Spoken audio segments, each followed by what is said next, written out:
So I'm going to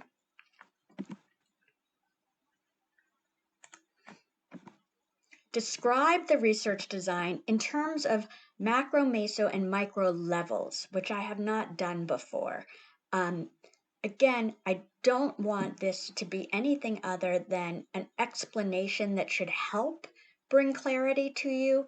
The 11 elements that we talk about are not hierarchical in definition, but in the way you might want to think about them as you are learning them.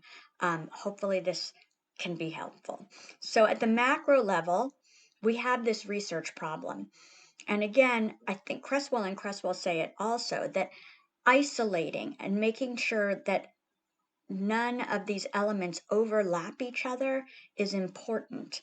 All of the basic elements will come out in isolating these elements. So when we talk about a research problem, we are specifically referring to the big picture, enormous, generic, if that's the right word, social problem that your study addresses. It is a way of making relationships across fields, across disciplines, across subfields.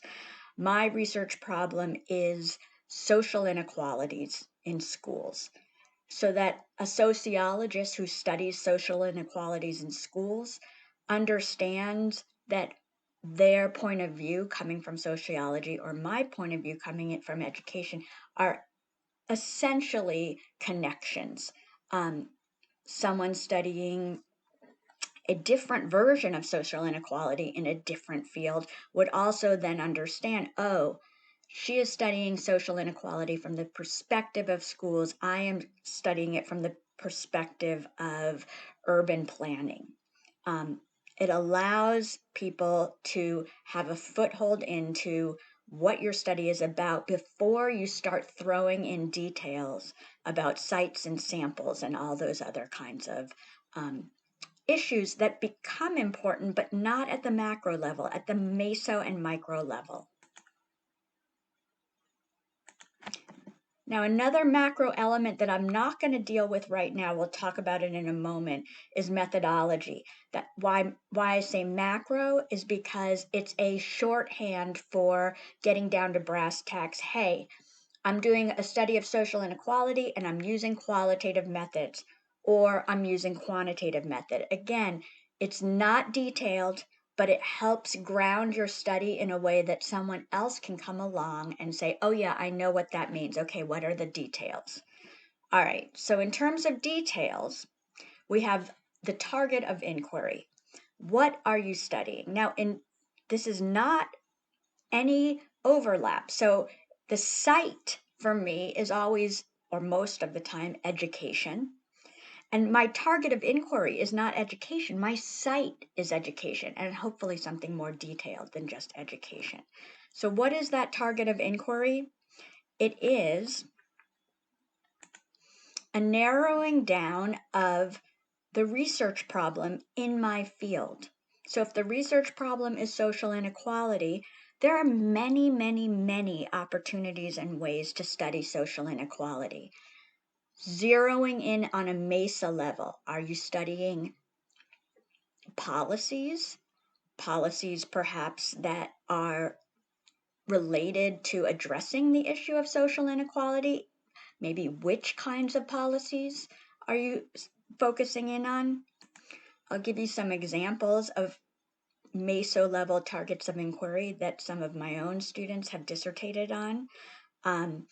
Some have chosen to look specifically at financial aid policies as a version of the research problem. Some have looked at the employment of adjunct professors as an extension of that research problem. Looking at a particular marginalized group, historically marginalized group, can be also a target of inquiry, although you have to be careful because many times the group in and of itself is the sample not the target of inquiry. The target of inquiry is the space in which you are narrowing down how social inequality functions.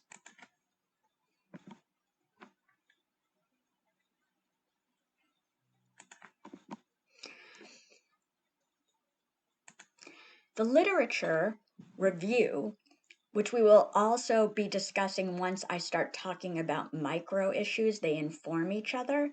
But at this point, as you all know from your annotated bibliography, you're just starting to read about the backdrop of where your target of inquiry is. So if it is about adjuncts, I'm assuming you're reading prior findings about studies on adjuncts.